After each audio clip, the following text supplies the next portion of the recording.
homeless by a cyclone which has hit Burma.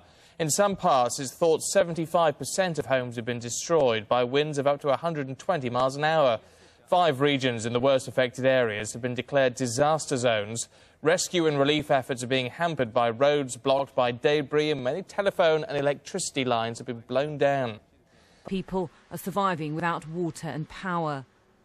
Severe cyclonic storm Nargis has initially crossed Irrawaddy. State-run TV announced that 5 regions have now been declared disaster zones. The military government has deployed troops in Rangoon, but the scale of the operation appears limited. The country faces a shortage of food stocks. But international organisations still need the junta's permission to step in with emergency relief. Nargis is now moving northeast into Thailand, where it's already caused heavy rain, triggering further storm warnings. Navdip Dariwal, BBC News. Winds of up to 120 miles an hour. 5 regions in the worst affected areas have been declared disaster zones.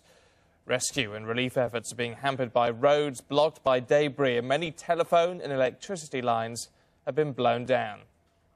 Official figures put the number of dead at just over 350, but the Burmese authorities have not given aid agencies permission to reach the worst affected areas.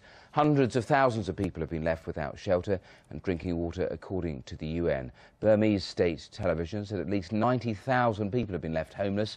Tens of thousands of homes have actually been destroyed in the Irrawaddy Delta region. 3 days after Cyclone Nargis struck Burma, the true extent of the damage remains unknown. However, from what has been seen so far, it's clear that the people caught in the aftermath of the storm need help, and they need it fast.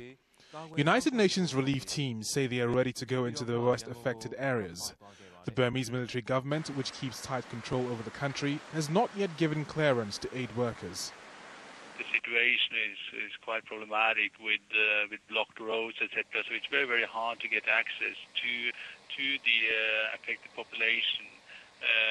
We are at this, as we speak, we are basically now trying to send out assessment team.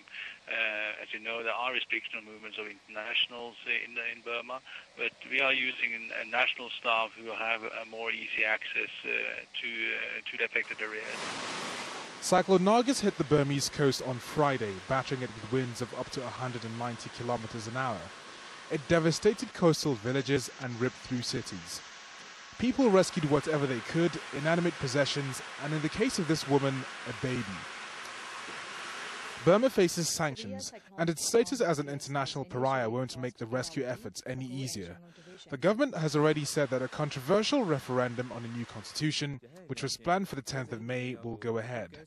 But for those awaiting help, food, clothing and shelter will be foremost in their minds. Nkema Fijika, BBC News. People and left tens of thousands homeless.